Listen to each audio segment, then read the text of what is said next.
Can you imagine if you're lost in the wilderness and suddenly you stumble upon a road? What will that road do for you? Number one, you are no longer lost. Amen. You're no longer lost.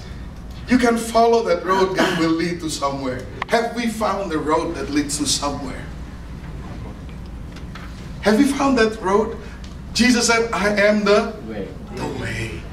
I am the way, the truth, and the life. Now, the people that we serve, they are lost. The many people are lost. It doesn't matter how intimidated we are with technology or whatever it is, or what the world seems going to be faster and faster. One thing is still true. People are still lost, and you have found the way. Amen. Or the way have found you. Right? You can still bring people to the way of the Lord.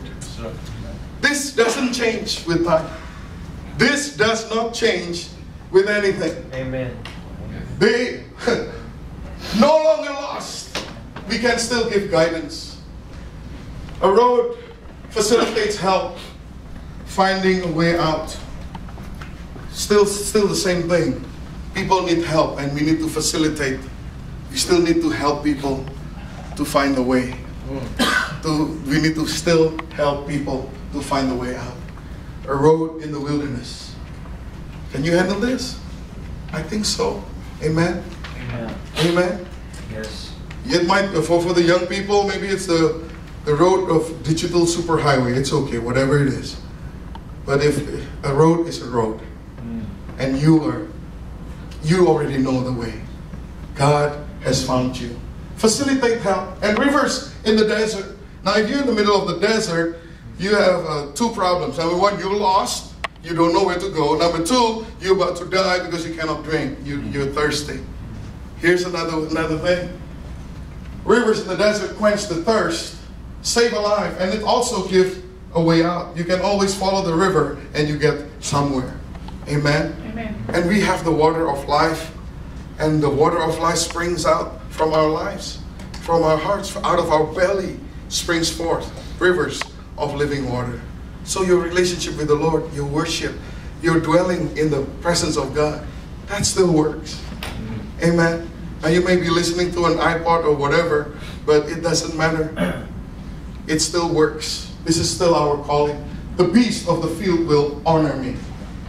The jackals and the ostriches, because I give waters in the wilderness and rivers in the desert to give drink to my people, my chosen. You know, this thing about honor, dangerous things for aging guys like me, you know. It's a dangerous thing because we all want honor. We want to rest on our laurels, as they say it. I've accomplished much, why can't they appreciate me? I've accomplished this much, why doesn't that count for something? Then we start getting this entitlement attitude that because I'm older, you're supposed to give me preferential treatment, put me ahead of you in the line for food or whatever. Just, you know, honor is a dangerous thing. It's okay to receive honor, but it's not okay to expect it or to demand it. Amen? And honor belongs to where? It's a big M. Amen? If we're still hungry for honor, because in what we're doing, you know, oh, we're stealing it away from the Lord. Let's give it back to the Lord. You know, let us be a servant. Amen. Let us be a servant. Install again, you know, the newest version of a servant's heart in your chest. Amen.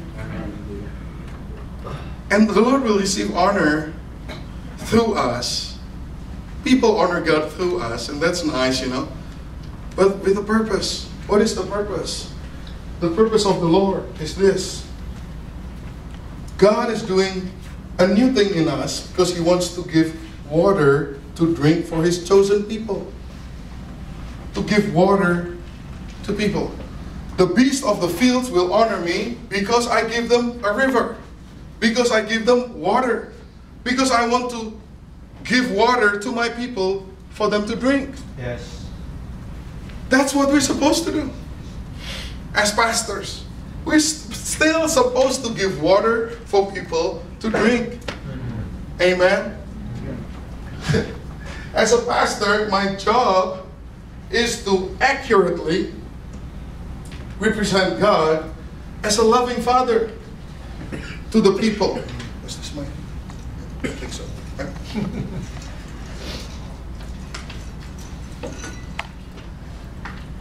As a pastor,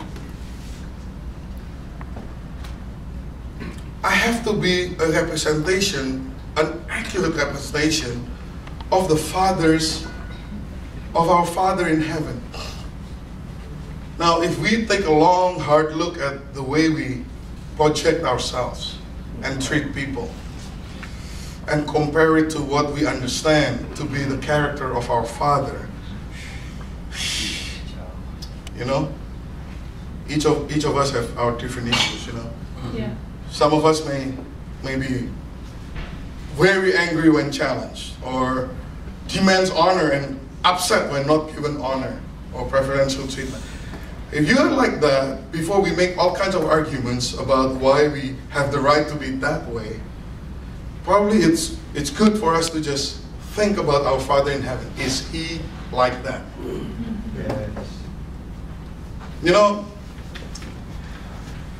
I still remember when I received the Lord. You all know my story. But when I received the Lord, I still remember very vividly what the preacher said. And the preacher said, after explaining Ephesians chapter 2, what grace is all about, and he said, how many of you want to choose Jesus to be your God? Siapa yang mau memilih Yesus? That's the exact word. Siapa yang mau memilih Yesus untuk menjadi Tuhanmu? And I thought, how come it's me that's supposed to choose whether I want Him or not? Isn't that the other way around? I mean, what am I compared to Him, right?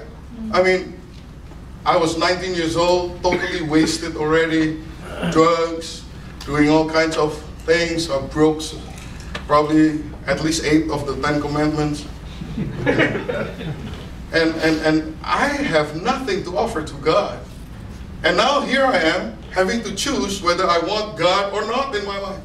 And I remember I was praying, God, isn't this the other way around? Should it be you thinking a million times whether you want me or not, instead of me thinking whether I want you or not? Of course I want you, but do you want me? What can I do for you? Nothing. What do I bring to the table? Nothing. It's a deficit. I still remember very vividly God spoke to me like this. Dan, He called me by name. Second time He talks to me. He called me by Dan. I already thought about it 1,000 years ago. And I already made my decision. No matter whether you want me or not, I want you. I've given my life for you.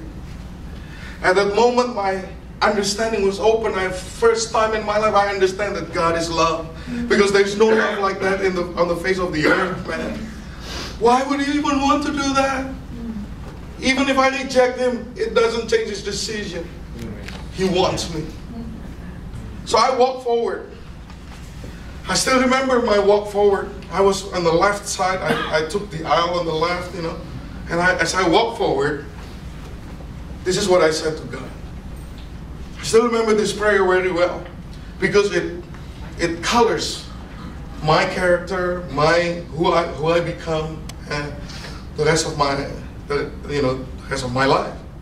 I said to Him, God, I can't believe how good you are. I can't believe how much you love me. And then I said this, I promise you this one thing. Even if after today, you never spoke to me again, you never blessed me, you never answered my prayer, if you never even give me your presence or talk to me or bless me, I want you to know that what you did on the cross was more than enough. And I will give you my life. I will serve you by life and by death. I will serve you all the days of my life. That was my pledge before God as I come forward for the altar call. And my life was changed. And that's why I think some years ago, people jokingly said, if you go with Pastor Danny, that's vision number 11, House of Extreme.